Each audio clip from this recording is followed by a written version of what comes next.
श्री स्वामी समर्थ. ओम श्री महालक्ष्मी नमः. हा व्हिडिओ आहे माझ्या मार्गशीर्ष महिन्यातल्या शेवटच्या गुरुवारच्या उद्यापनाचा. गुरुवारी उंबरठ्याचं हळदीचं लेपन आणि छान रांगोळी काढून घ्यायची आधी, पूजेच्या आधी.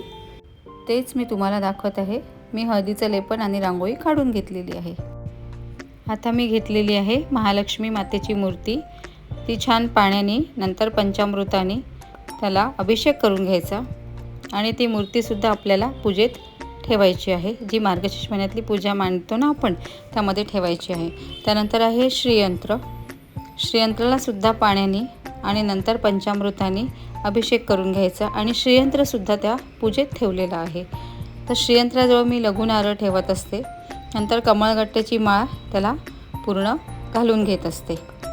अशा प्रकारे हे दोन्ही पण आपल्याला त्या पूजेत मांडायचं आहे. आणि जर श्रीयंत्राला आवर्जून वेळ मिळाला तर कुंकुमार्जन नक्की करा आणि श्री सुक्तमचा पाठ 1 वेळा 16 वेळा जरूर करायचा. आणि अशा प्रकारे मी पूजा मांडणी केलेली आहे. तुम्ही साधा अगदी नारळाचा कळस ठेवला तरीही चालतो, पण आपापल्या श्रद्धेचा भाग. कुणाला छान सजवा वाटतं तर कुणाची इच्छा असूनही वेळेअभावी करू शकत नाही. त्यामुळे फक्त आपला भाव महत्त्वाचा.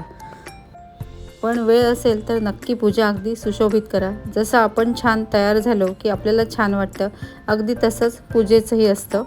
पूजा छान सुशोभित केली की आपल्याला छान वाटतं, मनाला प्रसन्न वाटतं. सध्या मार्केटमध्ये देवीचा साज शृंगार आणि देवीसमोर वेगवेगळ्या रांगोळ्या, डेकोरेशनचं सामान भरपूर प्रमाणात आलेलं आहे. त्यामुळे तुम्हाला जसा वाटेल सुटसुटीत तसं तुम्ही डेकोरेशन देवीसमोर करू शकता.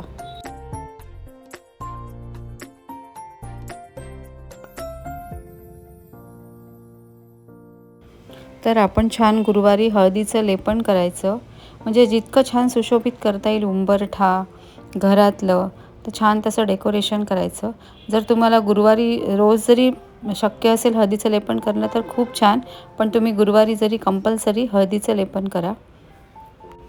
छानपैकी दारात रांगोळी घाला आणि शक्य असेल तर सकाळी छान तुपाचा दिवा लावा किंवा संध्याकाळी 2 दिवे दारासमोर अगदी कंपल्सरी लावा. खूप सुंदर वाटते.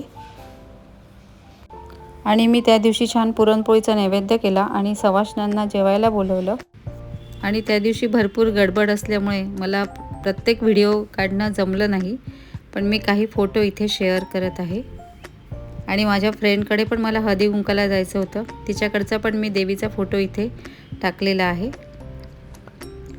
तर कसं वाटलं माझं महालक्ष्मीचं उद्यापन?